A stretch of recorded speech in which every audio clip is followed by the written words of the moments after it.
Well, like this afternoon, I'll be up here about 2:30, and we'll paint till about 6. Sometimes crank up some music, and I just let her go. That's the really wonderful thing about painting, is that it's absolutely transporting. 2 years ago, I was sitting up here wondering how to kind of live life to the fullest.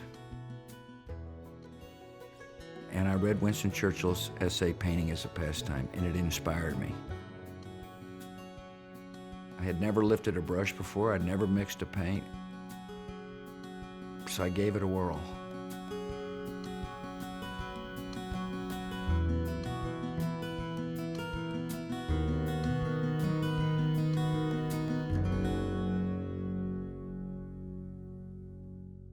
I spent a lot of time on personal diplomacy, and I befriended leaders. I learned about their families and their likes and dislikes, to the point where I felt comfortable painting them. I watched President George W. Bush really try to get to know the person across the table or sitting next to him in the Oval Office.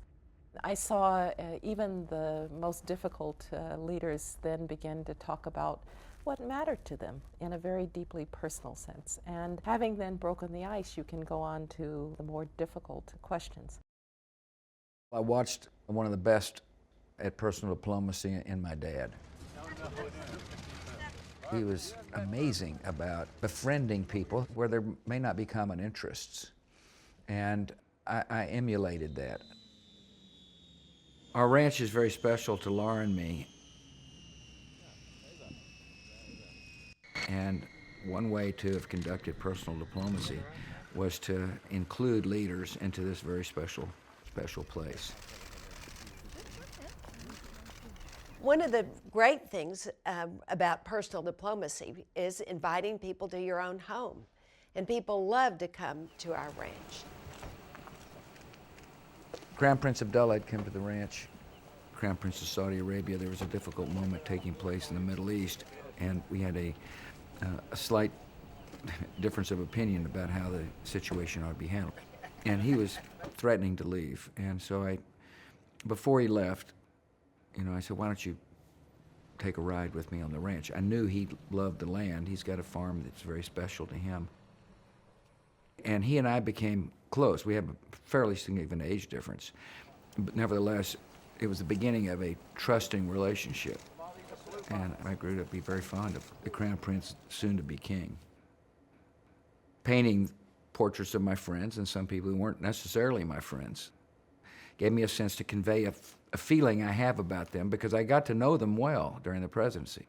What people will be able to come away with is, how do I feel about somebody I painted? Darn good. Go, Ron. Tony Blair, for example. I must have met with him over 25 times. I mean, we became good friends. I painted a portrait of Tony with a lot of affection. I wanted people to say, he's a man of conviction. I like him a lot. I liked him when I was president. I like him when I was painting him. The Dalai Lama is a friend of Laura and mine. He captured our hearts because he's a very sweet man, and I painted him as sweetly as I could. I met with him quite frequently, and we became friends.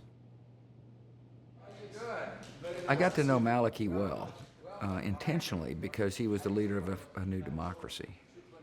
And of course, we wanted that democracy to succeed.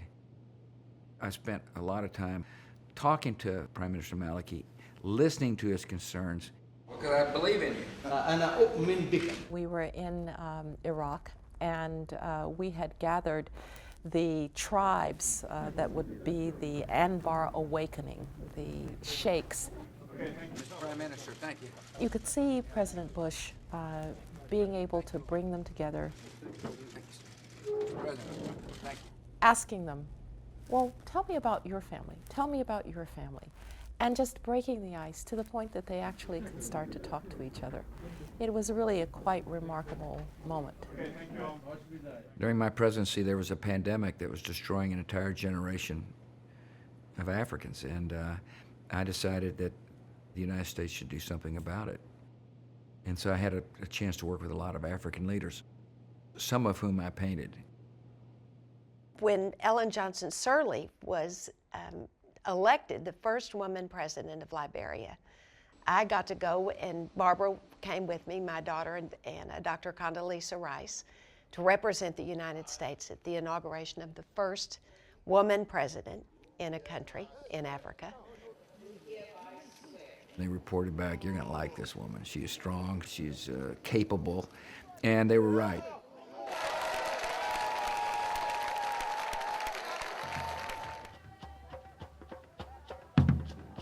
I traveled to Liberia, visited with Ellen. She has got a strong determination to succeed. And so I painted her as a strong woman leader, and she is. I called Koizumi to thank him for his leadership of Japan during my presidency, and he said he's going to come to the States. And I said, "Well, what would you like to do?" And he said, "I want to go to Graceland." I knew he loved Elvis. I didn't realize how much he loved Elvis. It was a hoot. It was really fun. To me, that was a sign of successful personal diplomacy. Wise men say, wonderful, We did karaoke. rushing. I thought you were going to do blue suede shoes.